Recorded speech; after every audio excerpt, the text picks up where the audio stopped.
out, but also the politics that is ongoing on the opening of the Grand Ram Temple in Ayodhya. I have with me President of India Foundation and member of the National Executive of the RSS, Ram Mandir, with me. So thanks a lot for speaking to CNN News 18.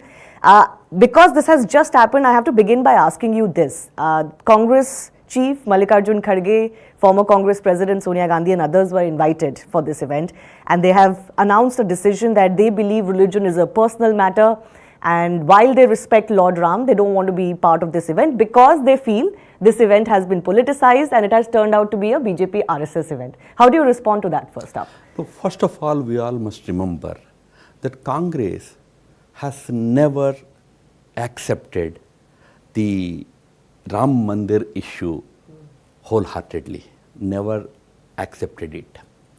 Right from the time of installation of the idols in that disputed structure in 1949, even at that time Jawaharlal Nehru was very seriously opposed to it.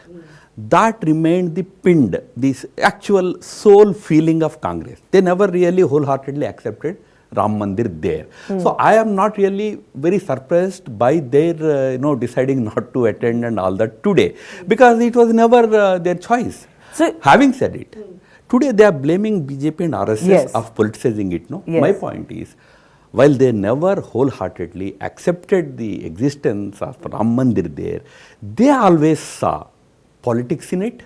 That's the reason why when Shilanyas happened in 1989, Rajiv Gandhi, the then Prime Minister, sent their Home Minister because they found some political benefit in it. It was they who always saw politics in it. While the organizers have always maintained that it's a symbol of nation's honor. Actually, they said it's a Rashtra Mandir. Ram Mandir is a Rashtra Mandir, national monument. But always Congress saw it as politics, and they are blaming BJP, RSS for politicizing it. But sir, Congress is not the only party that is doing it. The left has also refused to join this event because they feel that this has turned out to be a political event, and politics and religion should not be mixed, which is their belief. But is the event turning out to be a political event ahead of 2024 general elections is a question that many are asking. That's why I mentioned left has certain ideological commitment. I don't want to comment about the relevance or otherwise of that religious, their ideological commitment, because left anyway is an irrelevant force in India today. But, as far as politicization part is concerned, look at the stand taken by the leaders of the movement right from the beginning. Have they ever shown or projected this movement as about any political party? Have they not even this time extended invitations to all leaders of all political parties? Had they decided to make it a political affair, why would they extend an invitation to Sonia Gandhi? Imagine for a moment, Sonia Gandhi and Kharge agree to attend. What would have happened to the organizers had they had only politics in mind? So for the organizers, it was never about politics of the movement. It was always about projecting it as a national honor, symbol of national honor, national dignity. That's the reason why when fund collection happened, they approached, we all were involved, we approached every leader of every political party. And I must tell you, I may not be naming individuals, many people belonging to all political parties wholeheartedly contributed to this temple construction. Maybe private contributions, but out of devotion they did it. No, even today in the Congress party, there are lots of various voices coming out of Congress leaders themselves saying that this is a wrong decision. There seems to be a conflict within the Congress party of whether they should have been part of it or not. Oh, Shivani, that's also another very interesting thing about Congress. Right from the beginning, this whole false notion of secularism, as in rejecting the sentiments only of the majority community, namely the Hindus, has always been contested within the Congress itself. I would like to draw much debated, much discussed issue of Somnath temple. Yes. Nehru again was very firm in opposing the participation of Rajendra Babu.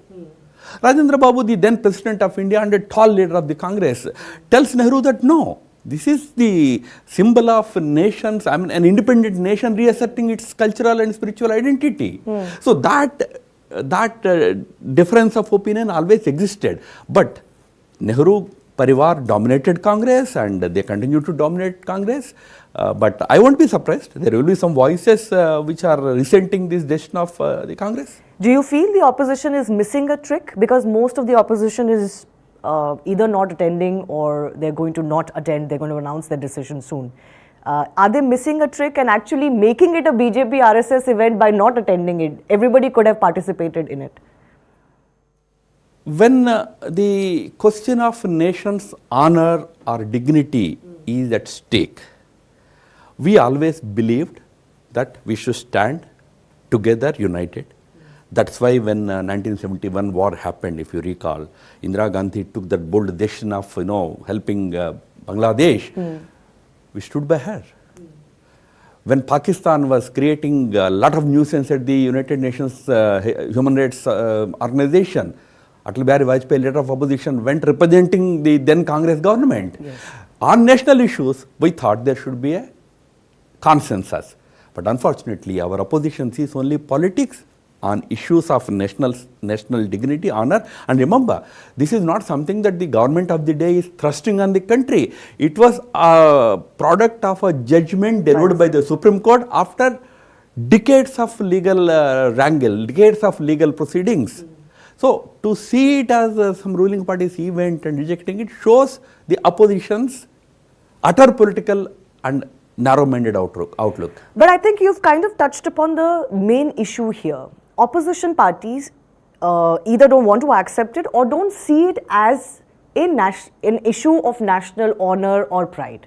They see it as a religious event that government of the day or even the Prime Minister of the day should not be partaking in it. For example, the left said it, the Prime Minister should not be taking part in such events. It's a religious event. So there is a difference of opinion still, it seems. Either that is an opposition to the BJP that is in power today, or otherwise, while the BJP or the RSS may maintain that this is about Indian civilization and Indian national honor and pride and history, they don't agree with it. They see it as a religious event. Except the left, except the communists who have certain ideological commitment to a particular viewpoint. All other opposition, if they're saying that this is anti-secular and all that, it's all utter hypocrisy, I'm telling you. They don't mind wearing skull caps, going to religious events of other religions. They don't mind inaugurating churches, masjids. They don't even mind, Chief Minister of Chhattisgarh in the last 5 years, I'm former Chief Minister now, Bhupen Baghel, went on a spree of, building and inaugurating Ram temples in the state, hoping that building a Ram temple in his state would probably bring him back to power. They indulge in all sorts of religious politics when it suits them. So if they talk about whether it is secular for a Prime Minister to go or not go, it is utter hypocrisy. Let me tell you, when Bharat Mata Mandir in Haridwar, Adaraniya Swami Satyamitranda Giriji's Bharat Mata Mandir was to be inaugurated, it was a temple with goddess, Bharat Mata is the goddess. Indira Gandhi was there to inaugurate. She was the Prime Minister of the country. Nehru probably had opposed it in the case of Somnath. But Indira did not oppose it. She visited many temples. She always used to visit temples. She always used to have gurus, babas. She used to have darshan of them. Dhirendra Brahmachari was always with her. Many such things. When Ram Mandir Silanyas happened in 1989, Rajiv Gandhi, the then Prime Minister, sent his Home Minister Bhutta Singh to be the government's representative to place one brick there. What happened to your secularism then? So it's all hypocrisy, opportunism. I think much has been said about the hypocrisy of the warped secularism that is followed in India, which is only for a certain religion and not for other religions. But the larger question here is that while the BJP and the RSS and the Sangh Parivar may present it as a moment of national pride, some other parties don't agree with it. So what is the justification to say that this is a moment of national pride? Why should all Indians care? Because all Indians cared for it, all Indians see it as a symbol of nation's pride. Bhagavan Ram represents the country's ethos and he is the greatest unifier of our country. This is not my statement, Mahatma Gandhi's statement it was. Every national leader believed that Ram symbolized the civilizational essence of this country. And that is why even in Gandhiji's death, it is attributed that he died calling, "Hey Ram." Ram is not merely seen as a sectoral figure here. But today, if some Congress leaders think that Ram is just a small deity of a small people, they are missing the bigger civilizational, cultural sentiment of this country. And Ram is the greatest unifier. He unified us above castes, above religions. The whole country is today standing up, enthusiastically supporting the construction of the temple. Some leaders, of course, they see politics, let them do their politics. But do you feel that despite the fact that there was a long movement for the Ram Janmasthan, that there was even a long history of decades after decades of legal battle, and ultimately the judgment came via the Supreme Court, there is still a resistance to accept the judgment? Because some people keep harping upon the fact, especially Muslim leaders in the country, that this is injustice to Muslims. There used to be a mosque there, etc., etc. Like, we are not being able, some people are not accepting the judgment, they're not moving on from it. Okay, for the time being, probably we have to ignore them, and on the occasion of the installation of Ram Lala there, pray to him that let Sadbuddhi be given to them. But let me tell you, a large section of Muslims, people of other religions, all of them today find in it a befitting symbol of national resurgence, renaissance happening. Even a big section of Muslims, including the main petitioner for Babri Masjid, he came out openly saying that today I am ready to welcome Prime Minister and all other people coming there on the 22nd. So not all Muslims also see it as something that they should oppose. But yes, politics, some politicians among the Muslims also. But why among Muslims? I mean, those who even are opposing Hindus are mostly Hindus only. So it is politics for them. But for the leaders of the movement, it was never politics. That's why, remember, 1992 that incident happened.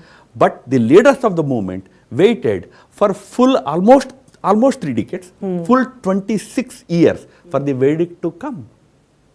They did not, I mean, there was Vajpayee government. There could have been an effort to get it done. There was Modi ji's government from 14 onwards. But we waited for the court to give the verdict. And when the verdict came, recall what the statement of the RSS chief at that time was. He said, we don't see it in terms of victory and defeat for one community or the other. It is a victory for our dharma, our value system. Let everybody see it that way. What do you think is the greatest message that Ram Janmasthan has been reclaimed or liberated? Because for many, it was also a symbol of invasions and of foreign invaders subjugating our dharma, as you said, and the native populations. What is the greatest message you think? Because in the context of history and civilization, this is the first site that has been reclaimed, and it has come via a Supreme Court judgment. The first such holy site that has been reclaimed, where temples were destroyed or destroyed multiple times by foreign invaders. Not necessarily the first. As I said, the first was the Somnath. Sure. Somnath also happened through the same route, through public support, public participation. The Somnath temple was revived. At that time, what Mahatma Gandhi had said at that time, and Rajendra Babu, Sardar Patel was alive until then, they had said, must be recalled, that they saw it in a befitting symbol of the new independent nation reasserting its soul. They saw in Somnath's reconstruction, rebuilding of Somnath temple, an assertion of the national soul of this country. Remember, Ram, Shiva, Lohia writes about it in his book Ram, Krishna and Shiva. He writes that these people did not merely symbolize a sect here. They symbolized this nation's very fundamental soul, civilizational, cultural soul. What today we are witnessing is the reassertion of that soul, that national soul. Symptoms of it are there all over the country today. If you talk to any average person in this country, he is proud about his culture, his civilization. This demon, bhuta of secularism has today now left them today. I mean, I'm not saying secularism as a political principle is wrong. equal respect to all religions, sarva pantha samadhari secularism. That's not, I'm not saying that's wrong. But people today realize that you respect everybody, but have pride about your own culture, ethos, civilization, heroes, your dharma.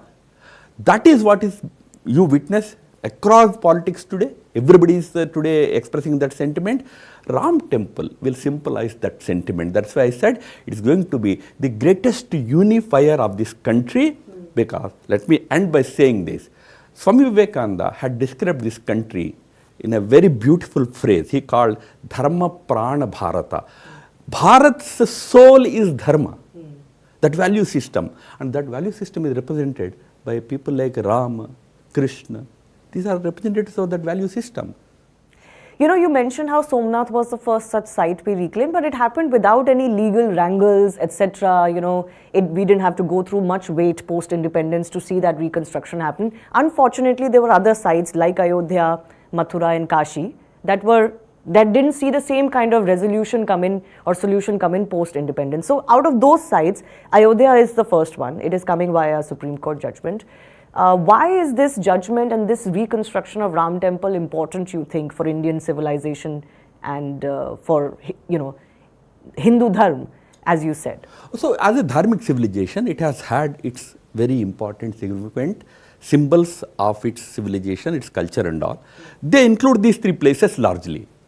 Ayodhya, Mathura and Kashi. So when the Ayodhya movement was at its peak, when negotiations happened between the Hindu side and the Muslim side under Chandrasekhar and those times, there was a lot of debate. This was pre-Babri structure demolition I'm talking about. There was, a demand that, okay, there are thousands of such places in the country which faced demolition during the Mughal rule especially. So at least these three should be returned to Hindus. There was a demand at that time. Subsequently, things happened. Demolition of Babri structure happened. Then the matter was taken to the court. After that, the leaders of the movement focused their energy or their attention only on the Ram Temple. I think the leaders of the Ram Janmabhoomi movement, their focus is on completing this project. Ram Mandir is now, Prana Pratishtha is happening, but temple construction will continue some more time. They will focus on that. Now, what will happen to Mathura and Kashi? Now, there is no movement for them as such today, but there are matters before the court. Let the legal aspect be examined.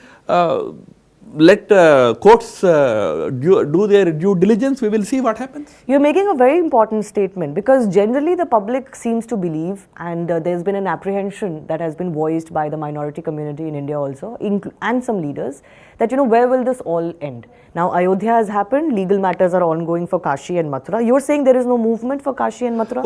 Not as far as the RSS is Where is any such movement announced by any organization today? There are court cases. There are matters are before the court of law. But otherwise, no organization has now announced that now we will now do this, do that. Right now, matter is before the court. The Ram Janmabhoomi movement leadership is focusing on this project of completing the construction of the Ram Temple there. The focus will not shift on Kashi and Mathura now? No, I won't answer the hypothetical question. What will happen after 5 years? This is resolved. So, what happens to Kashi and Mathura? No movement for that? So, those matters, some of those matters are before the judiciary. Sure. Right now at the local judiciary, there is a process. Courts will have their own view, then matters can be taken up, there can be discussion. But I'm only saying, nobody has announced any movement as such today. So, this is a little bit possibly a reassuring statement that you're making, because there is a lot of apprehension that now, you know, similar things will happen in Kashi, similar things will happen in Mathura. What would you like to tell to people who are apprehensive about it, that where will this end? And we don't know whether it will still end only at Kashi and Mathura. Like you said, there are thousands of places, nobody can be stopped from going to courts. First of all, we should not start looking for names for our children before we actually got married. You know, we are right now talking about Ram Mandir. Let all of us come together and see in it the resurgence of our great symbol of our great national honor. Let's do that. That goodwill itself will address all other questions. Why are you not ready to show that goodwill? for this great grand national project, national monument of our honor, Ram Mandir we called it. You are not ready to even show that much respect or that much goodwill to it, and imagined concerns you start raising today. That's not correct. Let whole nation come together, celebrate this great Diwali, I mean second Diwali that we will be celebrating this year. That itself will generate so much of goodwill in the country, which will address all other concerns. But your opposition always criticizes the BJP and RSS for using religion for politics. Particularly the sentiments of the public, the Hindu sentiments. So I already answered that question. As I said, when it suited them, they used religion for politics, right, left and center. In this country, all the blame for communal politics squarely lays at the doorstep of the Congress party. They played the worst form of minority politics in this country. They did not benefit minorities. They actually caused more harm to them. They pushed actually into a ghetto. They were pushed into a ghetto. And today, they blame BJP is ridiculous. But what do you feel is the current status of quote-unquote secularism in India? Do you believe that secularism of the way that was followed by Nehru, etc., is now being rejected? Both in Indian polity and by the Indian public? What is the future of secularism in India? Remember, secularism as a political philosophy, let us first of all understand, it's not the same all over the world. You know, in France, secularism means complete rejection of any trace of religion. It should not come anywhere near the politics. That's French secularism. But in UK, if you are going to be the king or queen of that country, you must be an Anglican. Not just a Christian, any Christian. You have to be an Anglican Christian. Is Britain a secular country or not? Go to America. Every president, when he takes the oath is taken with a bishop standing next to you. Your hand on the Bible. Okay, there is freedom to put your hand on Gita also. Then take the oath. Is America secular or not? In the name of the Bible, you take oath. We take the oath in the name of God, but with hands on the Constitution. I mean, India's secularism should be equal respect to all religions, no special treatment to anybody, no appeasement, no special treatment. Let us treat everybody with due respect, equal respect that they get, equal opportunities to everybody. In that sense, a true secularism should prevail in this country. We are for it, not the pseudo version of it, which was in practice for many decades after independence. So this is the first time that we've had 10 years, consecutive years of a BJP government in power. Do you believe those 10 years have made that irreversible change now, that we won't go back to that kind of a warped secularism of minority appeasement anymore? Is that time over, or if the governments were to change, you think we'll reverse back to that trend? Look, as far as the country is concerned, we all feel it also. I mean, when I say we, even probably you will all be, media people also will be feeling it, that a great grassroots transformation has happened in the last 9-10 years. Today, an average man on the street in our country feels very proud of his civilizational, cultural identity. That's what is forcing leaders like Rahul Gandhi to declare his Gotra, display his Janevu. Why are they doing all this? Because there is a grassroots feeling of pride about India's culture, civilization, its identity. That will impact India's politics forever. It should have happened immediately after independence. But Nehru was a person in different belief system. So we traveled in a different direction for many decades. But thanks to the efforts of Prime Minister Modi and this government, we have come back to our original self. That's why I'm saying we are reinventing and reasserting our own civilizational cultural identity. I think this will be the best guarantee against the dangers that you mentioned, whether that kind of divisive, communal, minorityist politics will come back. Maybe if this country's sentiment remains like this, they will never be able to come back. Okay. I do want to ask you a final question, since we're talking because of the Pran Pratishtha event that is taking place. Personally for you, how satisfying is it to see this day come to light? Well, like any other karyakarta of our movement, millions of our Karyakartas have actively participated in this movement, contributed in different ways. I myself was there, many others, thousands and thousands of others were there. And this reaching this culmination, and today we are able to have the formal Prana Pratishtha of the idol is greatly satisfying to people like me. But as I said, especially for me, it's not just about the religious significance of it. It's important. Religious significance is important. But more than that, the kind of response that I see across the country, my work takes me to all parts of the country, even abroad. The kind of new vigor that I see in the people of our country, the Bharatiya community, irrespective of caste, religion. Today there is huge upsurge of pride about our culture, our nation, its past, its history, its identity. That gives me immense satisfaction, because when we worked in RSS, we worked for that purpose, to reinvigorate the sense of pride in our culture, history and all that. That we see, that gives us a lot of happiness.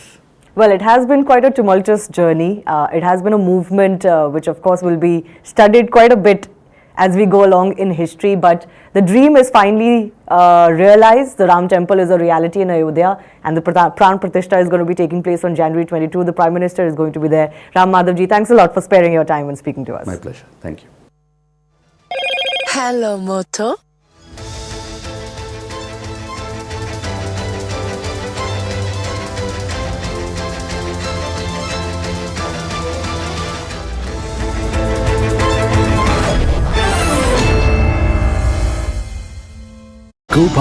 Many hearts. And on the other hand, senior Gujarat Congress leader Arjun Modhwaria has also hit out at Congress and said that this is a matter of faith and belief of the countrymen, and that Congress should have stayed away from taking such political decisions. मुझे पूरा भरोसा है कि कांग्रेस हिंदू विरोधी party नहीं है, कांग्रेस राम विरोधी नहीं है। ये कुछ लोग हैं जिन्होंने इस तरह का फैसला कराने में भूमिका अदा की है। ये एक बड़ा गंभीर विषय है। आज मेरा दिल टूट गया है, और इस फैसले से करोड़ों कांग्रेस के कार्यकर्ताओं का दिल टूटा है। उन कार्यकर्ताओं का, उन नेताओं का जिनकी आस्था भगवान राम में है। नहीं आएंगे तो भी बदनाम होंगे, और आएंगे तो हमारे जाल में फंस जाएंगे। अजीब किसी की बात है भाई। और भगवान के आड़ में ये लोग वोट ले रहे हैं। अगर हिम्मत है तो रोजगार देकर वोट ले, स्वास्थ्य शिक्षा पर वोट ले, भाईचारे बंदी पर कर ले, अर्थव्यवस्था पर कर ले। अर्थव्यवस्था थोड़ा बढ़ रही है। अरे भारत की पॉपुलेशन इतनी अधिक है, कंजम्पशन ही इतना अधिक है, तो नेचुरली थोड़ा बहुत ग्रोथ तो लेगी लोगी। तो बड़ा अच्छा किया है, और किसी को नहीं जाना चाहिए। ये आरएसएस बीजेपी का कार्यक्रम है, और ये धार्मिक कार्यक्रम नहीं, राजनीतिक कार्यक्रम है। ये तो बड़ा सौभाग्य का योग है कि ऐसे भव्य प्रसंग पर वहां प्रत्यक्ष उपस्थिति का अवसर मिला है। तो सारे देश में भी हम देखते हैं कि इस प्रसंग सब लोग तो आ नहीं पाएंगे, कुछ को निमंत्रण मिला है वो आएंगे, परंतु गांव-गांव में, घर-घर में इसका उत्साह है। एक विश्वास सबके मन में स्थापित हुआ है, उसके कारण संपूर्ण देश का वातावरण मंगलमय बना है। ये तो मांग के भी न मिलने वाला अवसर है, वो मिला है, तो जरूर उसमें रहूंगा। और फिर रामन की वजह से माहौल बनाया गया कि जिस देश में प्रधानमंत्री रहते हुए सुरक्षा व्यवस्था को घंटा दिखाकर और हमारे 47 जवानों को शहीद कर दिया गया, और उसका उस स्थिति का इस्तेमाल इस तरह से किया गया जैसे कि लगता था कि भारी बलिदान उन्होंने दिया हो, और फर्जी सर्जिकल स्ट्राइक क्या क्या कर करके इस देश की जनता को गुमराह किया गया। इलेक्शन वो जीत गए। भगवान उसके पहले नहीं थे, हमारे दिल में भगवान है। और आप हमें नास्तिक सिद्ध करने पर तुले हुए हैं। फिर हम कह रहे हैं कि पहले अपनी सत्ता स्थापित कीजिए, तब हम मीडिया को स्वतंत्रता देंगे, तब लोगों की बीच बातें जाएंगी। And CNN News 18's Pallavi Ghosh and Saurabh Rathor are now joining us on this story. Good morning to both of you. Pallavi, first coming to you. There seems to be a clear dissent that seems to be growing within the Congress party over the decision to decline the Ram Mandir inauguration invite. Absolutely, and Anjali, it's understandable to a certain extent, because if you look at states which a large number of Hindutva population, Hindu population, like in Gujarat also, and then of course in states like Uttar Pradesh, Bihar, Madhya Pradesh, where are considered to be the Hindi heartland states. Over there, Ram Mandir, the Astha issue becomes a very strong political issue to be used. And the Congress party's decision to skip has certainly not gone down well within the many in the Congress party. Some of them are vocal, like say an Arjun Motwadia was vocal, and Acharya Pramod Kishore was also vocal, but not many others are very vocal. And the discomfort is expressed by the fact that many from the UP district Congress level who have actually got invites for the Pran Pratishtha will be attending it, to make the point that politically speaking, it's going to be very difficult for them to go back to their constituency and to their voters and explain why did the top leadership take a decision to skip the Pran Pratishtha. Absolutely. Pallavi, please stay with us. Saurabh, now coming to you. Another statement coming in from the RJD after Bihar Education Minister. Now, this time another leader has said that, and in fact, he has called the inauguration ceremony a fake drama by the BJP.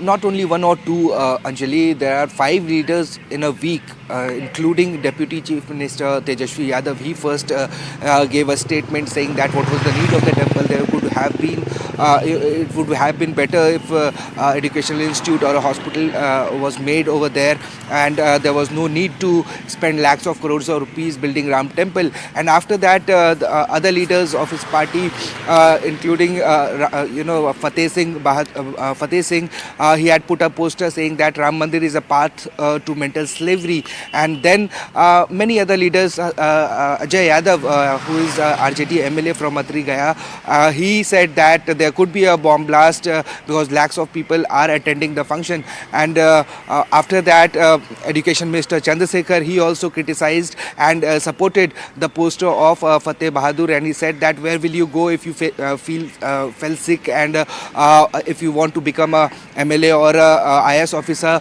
will you go to a school or mandir? So these kinds of statements coming in from RJD especially, and now a fresh controversial statement has come. RJD Minister Alok Mehta. And the nominees are India's golden athlete, a jadugar with the javelin, fiercely competitive on the field, and a terrific human being off the tracks. His World Championship gold and Asiad triumph made 1 billion Indians beam in pride. Neeraj Chopra, a wizard with the willow, a swashbuckling cricketer, and Team India's leading performer in all formats of the game. His 208 in ODIs in January 2023 is the highest individual score by a batsman for the year. Shubman Gill. Indian badminton's most dynamic duo, Sub-G, as they're fondly called in the circuit, took India to a famous Thomas Cup win, clinched a maiden Asiad gold, and bagged the coveted #1 spot in the year 2023. Satvik Sairaj Ranki Reddy and Chirag Shetty. Flamboyant boxer, back-to-back world champion, and a pugilist who punches much above her weight. She sent the tricolour soaring in the year 2023 with her exploits in the ring. Nikhat Zareen. India's modern-day footballing legend with an unparalleled work ethic, a goal-scoring machine, and the heart and soul of the Blue Tigers. India's leading goal scorer, he led India to 3 big titles in 2023. Sunil Chhetri.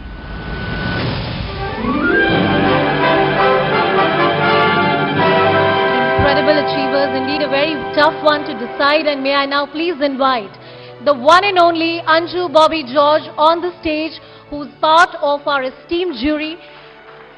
Along with her is also CNN News 18's Shivani Gupta on the stage, please.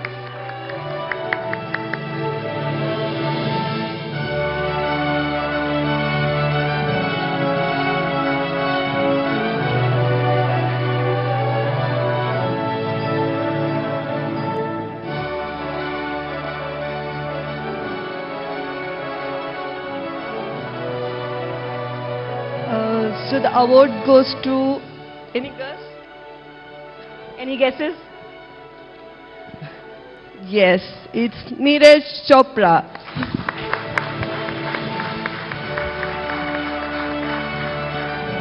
Thank you, Anju, for doing the honors. One of the things that we love about Neeraj, who won Indian of the Year Sports last year, plus Indian of the Year overall, and he was amongst us, you saw that in the AV, is that he's extremely consistent. And he does that by being laser focused on his fitness and on his training. So he's actually currently in South Africa training for a very big year. It's an Olympic year in Paris in 2024. So he sent us this video message from South Africa. Listen in. सभी को नमस्ते, मैं नीरज चोपड़ा। आशा करता हूं कि आप सभी ठीक होंगे और अपनी शाम को एंजॉय कर रहे होंगे। सबसे पहले मैं धन्यवाद करता हूं CNN न्यूज़ 18 का, जिन्होंने मुझे Indian of the year award से सम्मानित किया। पिछले साल भी मुझे अवार्ड मिला था, तो बहुत अच्छा लगता है आप सभी की जब सपोर्ट हमारे साथ होती है। हम और ज़्यादा मेहनत करेंगे और अपने देश का नाम रोशन करेंगे। फिलहाल मैं साउथ अफ्रीका में हूँ और अपनी ओलंपिक्स की और बाकी कॉम्पिटिशन्स की यहाँ पे ट्रेनिंग कर रहा हूँ, वरना मैं भी आप सभी के बीच में होता। पर थैंक यू सो मच आप सभी की सपोर्ट के लिए। ऐसे ही आप हमको सपोर्ट करते रहिए, हम और ज़्यादा मेहनत करेंगे और अपने देश का तिरंगा और ऊपर करेंगे। धन्यवाद। We do have a member of Neeraj's family, maybe lots of you know that, he has this large family he has grown up with his, parents, uncles, and they've all played a role in making Neeraj who he is, this humble boy who doesn't change at all despite soaring successes. So I have Bhim Chopra, Neeraj's uncle, his Chacha ji with us. Bhim uncle, please join us on the stage and please accept the trophy on his behalf.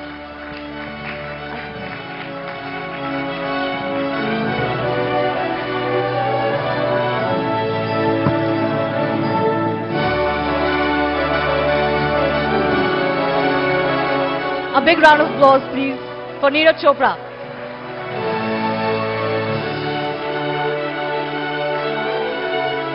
I just want to share a few words with you as well. Bhim uncle, इधर आइए। जो एक चीज जो हमने notice करी है नीरज के बारे में, जिन्होंने उनको अंडर 20 में जब उन्होंने वर्ल्ड रिकॉर्ड बनाया था, तब से ओलंपिक्स, वर्ल्ड चैंपियनशिप मेडल वो जीते हैं। एक चीज जो हम नोटिस करते हैं उनकी, कि वो बदले नहीं है बिल्कुल भी। इतनी सक्सेस उन्हें मिली है, लेकिन वो वही पानीपत के जो लड़के हैं, बिल्कुल जमीन से जुड़े हुए। ऐसा कैसे रहते हैं वो नीरज? पहले तो सभी को नमस्ते, और CNN न्यूज़ 18 का मैं धन्यवाद करता हूँ। जूरी टीम, अंजू बॉबी जी जिसमें हैं, सबका मैं थैंक यू बोलता हूँ।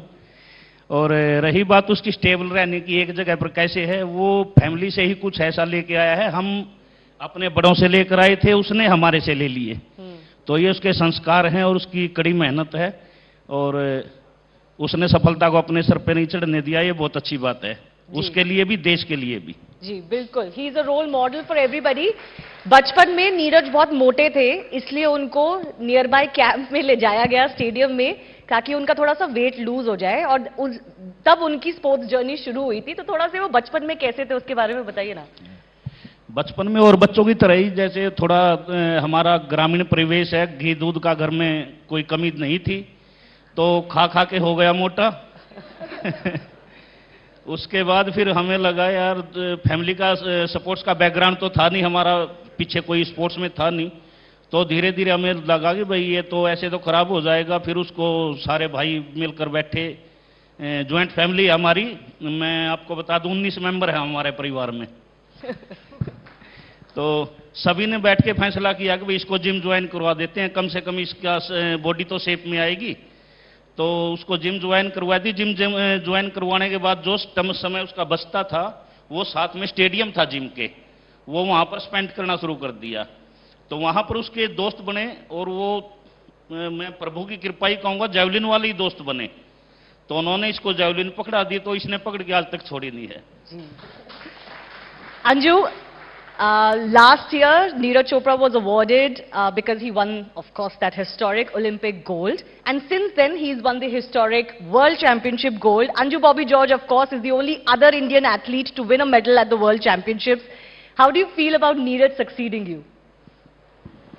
Well, I'm extremely happy that Neeraj is getting this award. And he's such a wonderful athlete, making us proud every year. Last Olympics he got a gold and World Championship gold, and this year 24 again we are expecting another gold. Yes. Lots of pressure on him, but there is no other way to really outline and underline what Neeraj has achieved. I think you would agree that we never imagined, we never believed that we will have an Olympic gold in athletics or a World Championship gold, right? We never thought it will happen in our lifetimes. Correct? I tried for a goal. You tried for a goal. You gave your best, but it's big. No other Indian athlete has ever won an Olympic gold in any athletic track and field event. Nobody has ever won a World Championship medal in track and field in athletics. So whatever Neeraj is doing has never been done before for our country of 1.4 billion, and we just hope that it inspires more people to do it. So what is the impact do you think Neeraj has had? See, after Neeraj winning a medal, everybody was searching for javelin. And javelin now, everybody is enjoying that event, and the way how he's throwing, how he's enjoying, and after each throws. And we are waiting for more competitions and more winnings. So that's the way how he is actually supporting athletics, and more athletes are coming to the field. And see, even juniors actually, they can dream now. See, Neeraj is there to show the path, and athletes, they are just following, yes. Absolutely. I do thank Bhim Chopra, Neeraj's uncle, for being here. Neeraj, of course, has sent us that message, and for Anju Bobby George for doing that honors. And the winner of the coveted Indian of the Year Sports for a second year running, Neeraj Chopra, is joining us live now.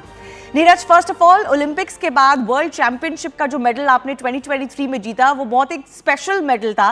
लेकिन मैं आपके शब्दों में जानना चाहती हूँ कि world champion बनना आपके लिए कितना स्पेशल था? वर्ल्ड चैंपियनशिप का मेडल बहुत ही ज़्यादा स्पेशल था, क्योंकि सबसे मेजर टाइटल एक वही बचा हुआ था, बाकी सभी में गोल्ड हो गया था. तो वर्ल्ड चैंपियनशिप का वेट था कि हाँ कुछ अच्छा करना है. सबसे मेन बात थी कि जो वर्ल्ड चैंपियनशिप वाले साल में जो बीच में इंजरी हो गई थी और उससे फिर कम बैक किया और फिर इतने बड़े कंपटीशन में खेला और गोल्ड जीता, तो वो सबसे बड़ी बात थी मेरे लिए. बिल्कुल गोल्ड तो था ही, लेकिन जिस सिचुएशन में मैं खेला और जो माइंड सेट था थोड़े दिन पहले और फिर वर्ल्ड चैंपियनशिप में जीतना, तो वो काफ़ी स्पेशल था. उससे ज़्यादा कॉन्फिडेंस भी बढ़ा मेरा. और लोग हमेशा आपकी कंसिस्टेंसी की बात करते हैं सबसे ज़्यादा. जितनी भी सक्सेसेस आपने पाई हैं उसमें आप बहुत कंसिस्टेंट रहे हैं, तो हमारे दर्शकों को बताइए कि ये कंसिस्टेंसी का आपका मंत्र क्या है? कंसिस्टेंसी के लिए मुझे लगता है कि सबसे पहली बात तो जो है ट्रेनिंग में कंसिस्टेंसी होनी चाहिए. अपनी टेक्निक परफेक्ट करो. अगर मैं कंपटीशन की बात करूं, जब मैं ग्राउंड में होता हूं, फील्ड पे होता हूं, तो मेरे दिमाग में एक ही बात चलती है, क्योंकि कई बार काफ़ी कंपटीशन में मेरी फर्स्ट थ्रो सेकंड थ्रो काफ़ी अच्छी होती है और कई बार अच्छी नहीं होती है.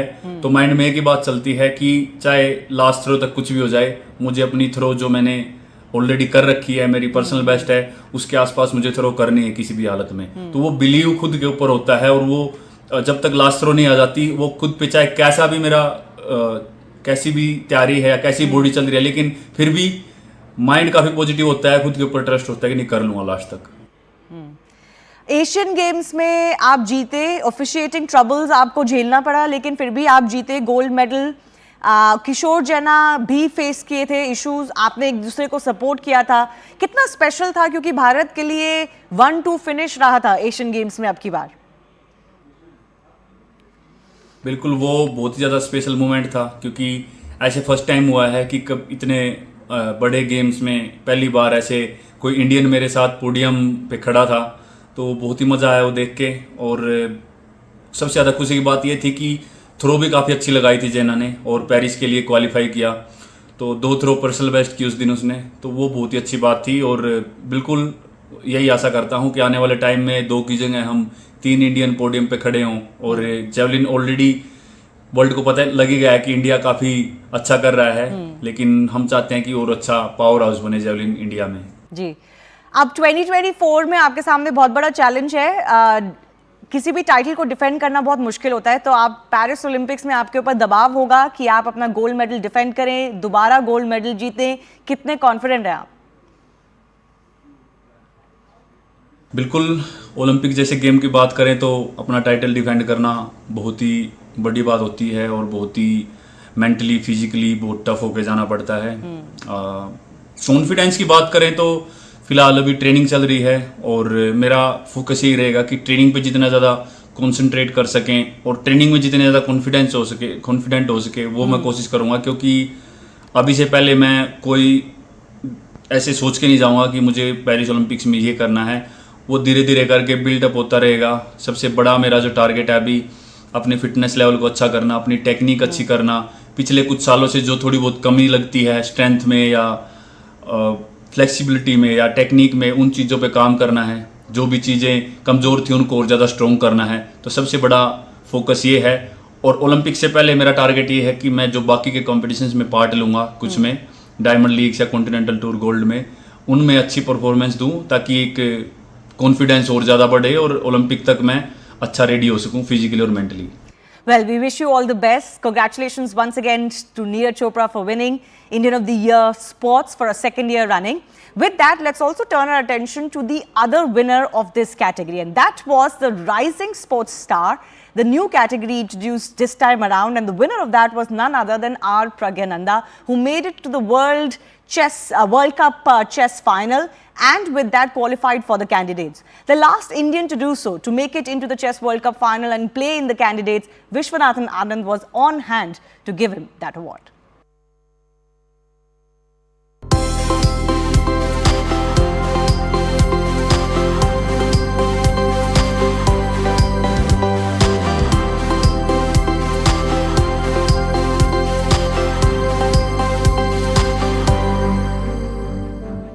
All right, so we're here in Chennai to award the CNN News 18 Indian of the Year Rising Sports Star to the one and only Pragyananda.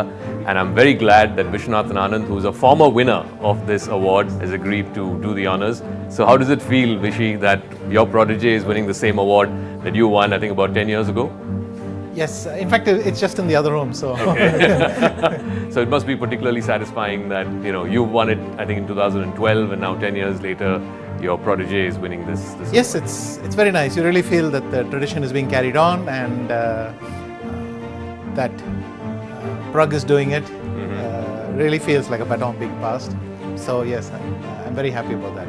Of course, he's following many of my footsteps. Candidates is a big thing as well, which is connected. So hopefully the tradition, if you like, continues. How do you see his journey, particularly the year that has been 2023, for which he's won this award? It's been a pretty massive year for him. Definitely. It was a slow start, and then after May, it's galloping. It's just galloping. I mean, he's performed at such a high level, and the whole years, which shows that it's not just a blip. It's a very consistent, great performance. Qualified for the candidates. Best result in Hungary, best result in Dusseldorf. Just at so many levels, he's playing well, and I think everyone is very excited to see what he'll do this year. Okay. Prag, how does it feel, as Vishy said, you're following in his footsteps, you're also now winning the award that he won 10 years ago. As he said, he's passing the baton. Yeah, it feels great to hear such words, but yeah, I think I have a lot to improve and yeah, lot to work on and do my best in future tournaments. And yeah, to receive such an award from Anand sir, who I've been looking ever since I started playing chess, it's a special moment. Can I ask, Vishy, what is that one thing that you think makes Prag different, or the one thing that you really appreciate about his game or him as a player? On the chessboard, I think he's very broad.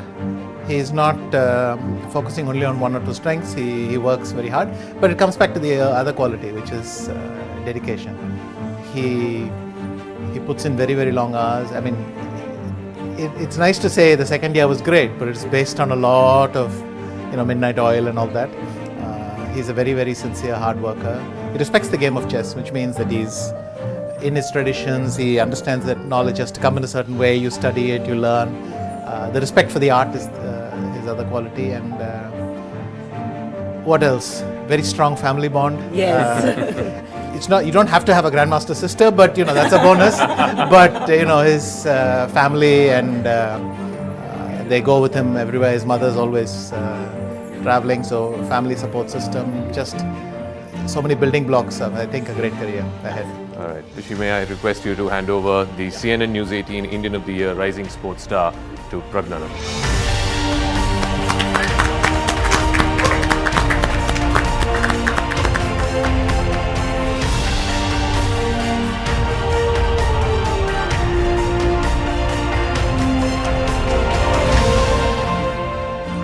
So Ramesh, first of all, many congratulations for Prag's success. Vaishali has become a grandmaster as well, and of course you won the Dronacharya award. It has been a big 2023 for all of you guys. All the three, as you mentioned, Prag got the Arjuna Award in 2022, and Vaishali got it this year, and I got the Dronacharya, and also Vaishali qualifying for the candidates along with Prag, and also completing the Grandmaster title requirements. It has been an amazing 2023. Could you share a word about Prag, and what do you think makes him special? Because it's been a meteoric rise for him. Yes. Like every other sportsman, he has also had his share of ups and downs, and luckily for us, more ups and rather than more downs. And what has been impressive is he has always managed to keep his composure and focus on what he has to be doing rather than worry about what went wrong. Because if we get too much into that, it can make us kind of pessimistic and lose self-confidence. This never rarely happens with Prag. Even under very difficult circumstances, he always keeps that self-belief going. And he manages to crack jokes and smile even after a painful loss. And also extremely hardworking. And we can throw any amount of difficulties at him. He will never complain. And he will never say I'm tired, can we postpone the training session after an hour. It has never happened ever. So he always very willingly takes that extra pressure on himself and tries to survive under strenuous circumstances, which is extremely important in maybe to proceed at the high level. So you possibly have the best view, ringside view. I want to ask you, what predictions do you make of Prag for 2024? He has obviously the big candidates coming up, but apart from that, what are the predictions you would make for him? Yeah, so personally what I was expecting, he'll be in a position to fight for the World Championship title in 3 to 5 years. But what happened is 2023 had been amazing. He qualified for the World Cup finals, which we never thought would happen. We were not planning for it to happen, but it just happened. Basically, it happened by him defeating world number 2 and world number 3, Hikaru Nakamura and Fabiano, which was amazing results and never expected. So suddenly he has performed beyond our expectation and risen his level. So we have to recalibrate our timeline accordingly. So we are trying to adapt very quickly because we don't have much time to prepare for the candidates that's going to happen in April in Canada. So we have quickly put together a small team. We have brought in the services of a few other grandmasters as well, so to help in his preparation. And so from now, it's going to be either he's going to be training intensely or compete in tournaments.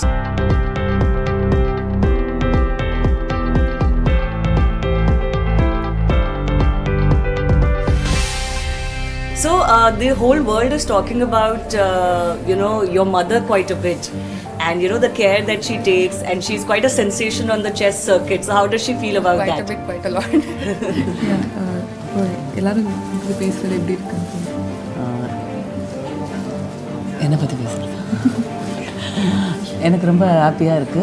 நான் இன்னும் வந்து extra குழந்தைகளை motivate பண்றதுக்கு எனக்கு நல்லா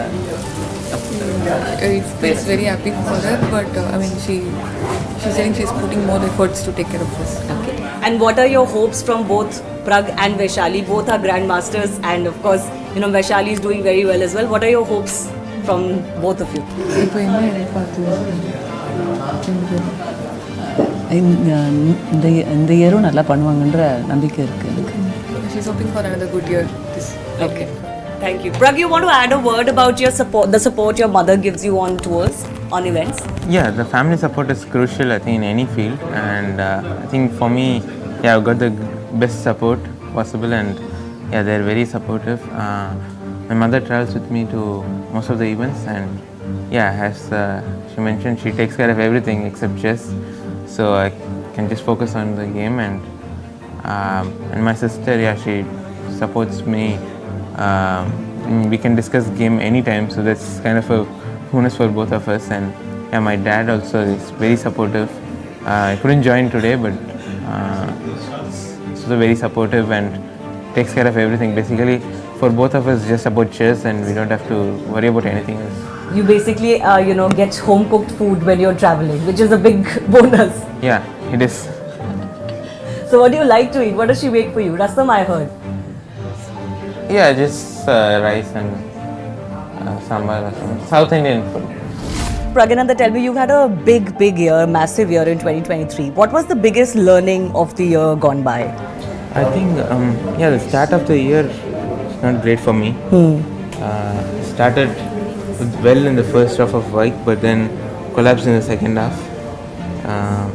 And then the next tournament and result went okay. I lost the first 2 games, then I recovered with a win and then solid draws. I think overall, like in the first 5-6 months, my game quality was good, but the results were not coming the way I was expecting to be. And but the second half, it went really well for me. Starting with Global Chess League, I scored 8.5 by 10, and then I won Budapest event, first event, and then World Cup special course. And after the first few tournaments, I had 1 month break where I was trying to work on my weaknesses, and was also trying to work, like mentally also, trying to be in a better shape during games. I think it worked out well in the second half. I was playing much more confidently and trusting my abilities. I think it all worked out at the end. My chess skills was also showing. I think. What's the memory of the World Cup? Because that was a big highlight of 2023 for you. Yeah, because it's a very good memory for me. The games there are really good. And also very interesting, all the games. And I think best memory would be beating Ikaru and then Magnus congratulating me while playing his games. Yes. That photo that went viral where he came and patted your shoulder. What did he say exactly? Yeah, he said that my trainer, he was Ramesh sir, he was giving a lecture in Magnus's club in Norway at the same time when World Cup was going on, and he was saying that I don't know why, but he was saying be like Greg, and then one of Magnus's friend who attended the lecture was saying this to Magnus, and Magnus said that day, like, I think we all want to be like Greg. Absolutely. Yeah, that's a very special moment. Absolutely. In an interview, Magnus Carlsen said we all want to be like Prague. So what is it? What does it mean to be like Prague? Who is Prague? Just a normal kid trying to play chess. But I think it's good for the game, and good to see so many people recognizing players, and I think it shows chess is growing, and I'm very happy to see that as a chess player. Okay. Finally, you've got a very big year in 2024 coming up because you've qualified for the candidates, which would have been one of your goals. How are you looking forward to the challenges in 2024? Yeah, honestly, I didn't expect to qualify this year, but yeah, and now that I have made it, I will definitely give my best. Been working hard for it, and yeah, there are also other tournaments coming up which are important as well. So yeah, next year will be tied with a lot of tournaments, and yeah, I'm looking forward to all of them.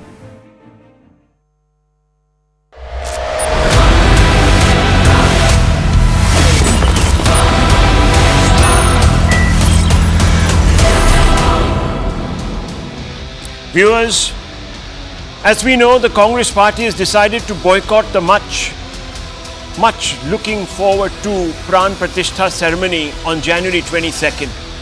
The Ram Janambhoomi Tirth Kshetra Trust had invited Congress Supremo Sonia Gandhi, the party's president Mallikarjun Kharge, and Adhir Ranjan Chaudhary, the party's leader in the Lok Sabha, some weeks ago.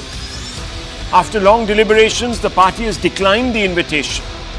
Of the several reasons cited, by the Congress to stand out. First,